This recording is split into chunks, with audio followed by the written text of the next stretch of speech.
Ek is Derek Coetzee, produkspesialis hier by New Holland, Suid-Afrika. Ons is hierso by NAMPO 2025. Hierdie jaar is ons fokus op die stroopers. Hierdie jaar vier ons die 50 jaar toonrotor tegnologie. So ons het twee nuwe modelle hierso. Ons het die CR 7.90 en dan die CR 9.90. Al twee is PLM intelligensiemasjiene. So ons het die heel nuutste tegnologie op hierdie masjiene. Ons het so om en by 20 opgraderings op elk van die nuwe modelle. As jy kyk na die stroper self, is daar 'n nuwe stelering op die kantplate. So die hele stelering van die stroper het verander en dan die kajuit self het ons dan 'n swart uitleg in ons kajuite en dan binne in die kajuit het ons twee nuwe skerms. So ons het altyd tradisioneel een skerm, ons het 'n ekstra skerm bygevoeg.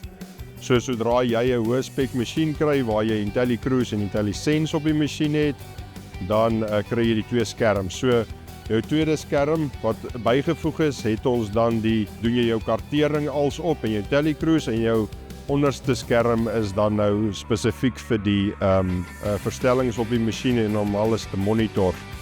Dan ook nuut wat ons het is die CR 7.9 het die Smart Tracks op, so die TerraGlide stelsel om verligting te gee aan die grondkompaksie en dan kan jy ook langer op het pad ry weens die ontwerp daarvan.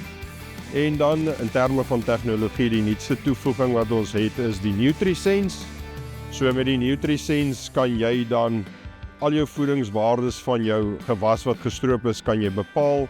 Jy kan 'n proteïenkaarte kan jy optrek saam met jou gewone kaarte om sodoende die presisie van jou boerdery te verhoog, jou opbrengs te verhoog en jou insetkostes daarmee ook te verlaag. Die stroopers is al sedert 1975 in produksie, so daar is definitief iets wat ons reg doen in terme van die bou van stroopers.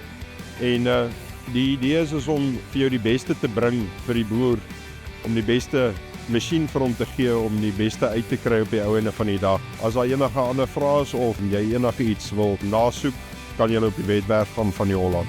Dankie.